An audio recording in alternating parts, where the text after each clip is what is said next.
Good morning student. देखो आज के video में हम देखेंगे lesson number 9 where does water come from. पाणी कुठून येते, पाणी आपल्याला कुठून मिळते हे आपण पाहणार आहोत लेसनमध्ये। कॅन यू टेल, क्या बता सकते हैं? Choose the right answer and put a right tick. Okay, put a right next to the proper picture if your answer is different from all of the given pictures, write it in the empty box. खाली काही प्रश्न दिले आहेत, त्यांची उत्तरे तुम्हाला योग्य चित्राजवळ चौकटीत राईट खूण करायची आहे। आणि तुमचे उत्तर जर नसेल, याच्यामध्ये काही प्रश्न आहे, त्या प्रश्नाचं उत्तर जर चित्रांमध्ये नसेल तर तुम्ही हे एम्प्टी बॉक्समध्ये तिथे लिहू शकता। आता तुम्हाला काही क्वेश्चन दिले आहे। फर्स्ट क्वेश्चन काय आहे? What do you drink water from? तुम्ही पाणी कशातून पिता? तुम्ही पाणी कशातून पिता? आता मी ग्लासमधून पिते, मी इथे राईट टिक केली आहे ऑलरेडी, ठीक आहे। तर ग्लासमधून पितो। कोणी जर अशा भांड्यातून पित असेल तर इथे टिक करायचं, कोणी बॉटलमधून पित असेल तर इथे। आपण पाणी कशातून पितो, ज्याच्यातून पित असाल तिथे राईट टिक करायचं।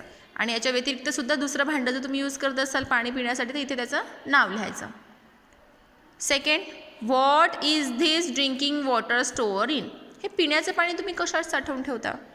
आता मी या क्ले पॉटमध्ये साठवून ठेवते म्हणून मी इथे राईट टिक केलं। ओके, तुमच्या घरी पाणी कशात साठवून ठेवतात? हे अशा स्टीलच्या भांड्यांमध्ये पण असते, अशा पॉटमध्ये किंवा असं जारमध्ये। एवढ्या वेळच्यात होते का? नाही, ठीक आहे। हे प्लास्टिकचे जे पिण्यासाठी तुम्हाला पाणी लागते तुम्ही कशात स्टोअर करून ठेवता?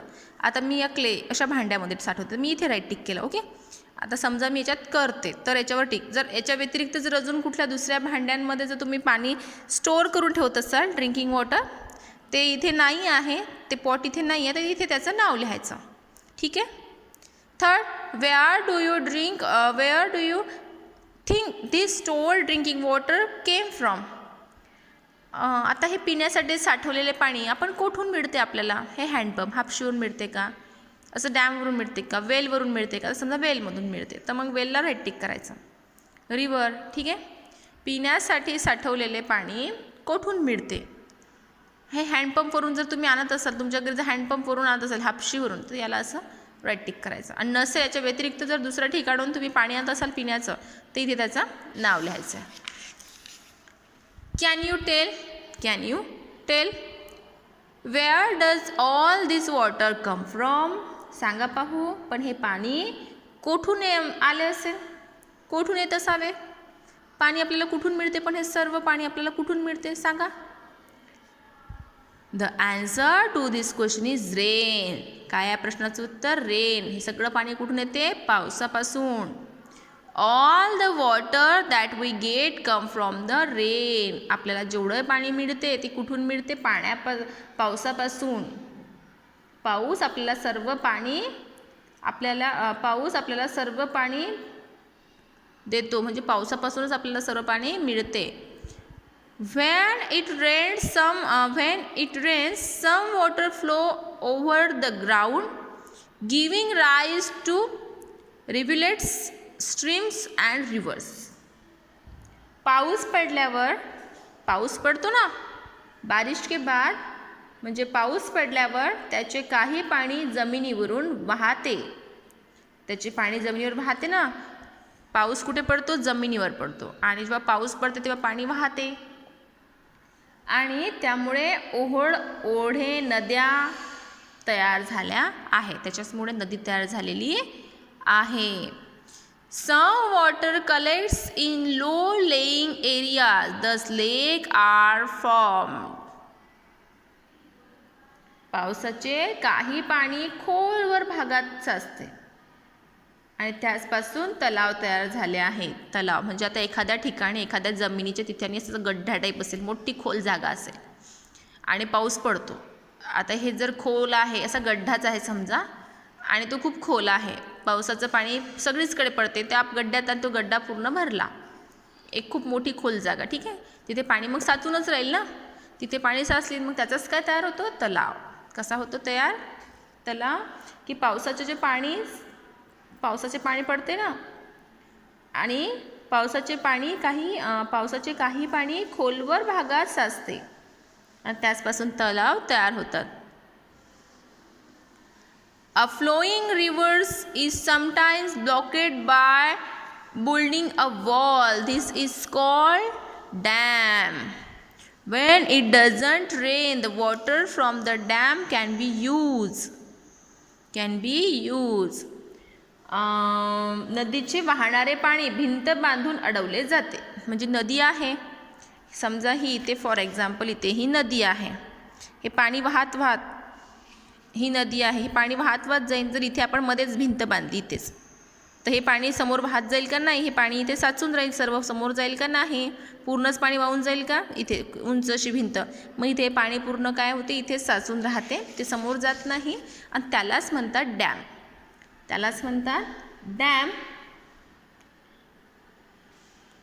त्यालाच डॅम म्हणजे धरण म्हणतात. आणि पाऊस नसतो तेव्हा धरणाचे पाणी वापरता येते. पूर्ण पाणी वाहून जाईल का नदीचं? नदी कोरडी होईल का नाही?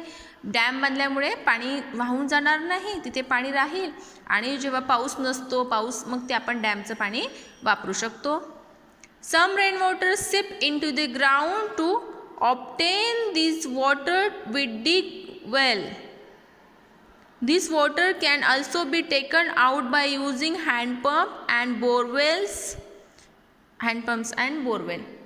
पावसाचे काही पाणी जमिनीत मुरते. हे पाणी काढण्यासाठी आपण विहीर खणतो, हातपंप किंवा बोर हे पाणी आपण वापरतो. पावसाचे पाणी जमिनीत मुरते, मग आपण विहीर खोदतो आणि विहिरीतून पाणी घेतो. बोर करतो, बोरमधून सुद्धा आपल्याला पाणी मिळते. हँडपंप हापशीत ते बांधतो आणि त्याच्यातून सुद्धा आपल्याला पाणी मिळते. Sometime water in the ground come out in the form of springs. Some source of water are from naturally, however, places like wells and dams are man-made. If rainfall decreases, the water stored in this place also decreases. You can see such water source in your locality, taluka or district. Study the district map given alongside and complete the activity. काय होते? जमिनीतील पाणी काही ठिकाणी झऱ्यामधूनही बाहेर पडते, आणि पाणी मिळण्याची काही ठिकाणी निसर्गात आपोआप तयार होतात ना, नदी वगैरे हे आपोआप निसर्गात तयार होतात. आपण स्वतः नदी तयार करू शकतो का? नाही. धरण, विहीर यांसारखी ठिकाणे मात्र माणसाने तयार केली आहे.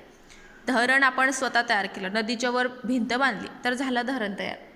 विहीरसुद्धा जमीन खोदून आपण त्यातलं पाणी काढतो विहिरीच्या माध्यमातून, तर विहीरसुद्धा आपण तयार केली आहे. पाऊस कमी पडला तर या ठिकाणचे पाणी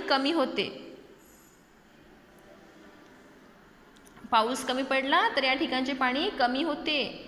तुमच्या परिसरात किंवा तालुक्यात किंवा जिल्ह्यात पाण्याची ठिकाणे तुम्ही पाहू शकता. सोबतचा जिल्हा नकाशा आपल्याला अभ्यासाचा आहे व त्यावरील कृती पूर्ण करायची आहे. ठीक आहे. What is river from and how does it flow. नदी कशी तयार होते आणि वाहते. Rain also fall on high place like mountain. This rain water flows down hill. पावसाचे पाणी डोंगरावर पडते, डोंगरासारख्या उंच भागावर सुद्धा पडते. सगळीकडे पाऊस पडतो ना, का एकाच ठिकाणी पडतो? सगळीकडे पाऊस पडतो. मग डोंगरावर पाऊस पडला, डोंगराच्या उंच भागावर, तर ते उतरत्या दिशेने वाहते. म्हणजे असं डोंगर आहे, या डोंगरावर जर पाऊस पडला तर हा वरून पूर्ण खाली वाहतील ना पाणी. मग ते पाणी काय होते? उतरत्या दिशेने वाहते. Numerous rivulets of water flowing downhill join together to form a river. अशा पाण्याचे असंख्य ओहळे एकत्र येऊन नदी तयार होते. म्हणजे असे अनेक पाणी, इथून पाणी वाहते आणि मग अशीच नदी तयार होते. A river flow down mountain and plateaus, through valley and over plains. काय होते? नदी, डोंगर, दऱ्या, पठार व मैदाने यांवरून ते पाणी वाहते. कुठून कुठून वाहते? River flow down mountains. कुठून? वरून. नदी कुठून? डोंगर, दऱ्या, पठार, मैदान यावरून वाहते. Water bodies. वॉटर बॉडीज जलरूपे पाहू आपण. Flowing water and stores of water are example of water bodies. Springs, streams, river, lake, reservoirs, creeks, seas and oceans are well water bodies. प्रवाह, पाण्याचे प्रवाह आणि साठे ही जलरूपांची उदाहरणे आहेत. हे पाण्याची समजा जलरूपांची उदाहरणे आहेत. झरा, ओढा, नदी, तळे आणि जलाशय, खाडी, समुद्र, महासागर ही काही जलरूपे आहेत. लँडफॉर्म. लँडफॉर्म जिथे जमीन आहे, आपण भूरूपे म्हणतो त्याला मराठीत, जिथे जमीन आहे. Due to the high and low levels of land at different place land gets different form. Mountain, peaks, hills, hillock, plateaus, plains, passes and valleys are some of the landform. उंचवटा, खोलगटपणा यामुळे जमिनीला वेगवेगळे आकार मिळतात. पर्वत, शिखर, डोंगर, टेकड्या, पठारे, त्याच्यानंतर मैदाने, खिंड, दरी ही काही भूरूपे आहे, म्हणजे जमिनीचे प्रकार आहे. कुठे डोंगर असते, कुठे गड्डे असतात, कुठे असतात ना दऱ्या, अशा खूप मोठमोठ्या खोल दऱ्या असतात 2 डोंगरांच्या मध्ये अशी. तर हे जमिनीचा भूरूप म्हणजे एक प्रकारे आपण म्हणू शकतो जमिनीचा तो एक प्रकारे प्रकार आहे असं आपण म्हणू शकतो. तो देखो आज हमने यहाँ तक देखा. ये इसका जो होगा कल हम थोड़ा सा डायग्राम में से इसको एक्सप्लेन करेंगे थोड़ा सा. अगर है तो मैं ट्राई करूँगी आपको कोई भी डायग्राम निकाल के ये एक्सप्लेन करूँगी फिर से, तो फिर आपको ये जल्दी समझ में आएगा. ओके, तो आज के लिए आपको सिर्फ इतना होमवर्क होगा. यही पेज आप मुझे टिक करके भेजेंगे. ओके.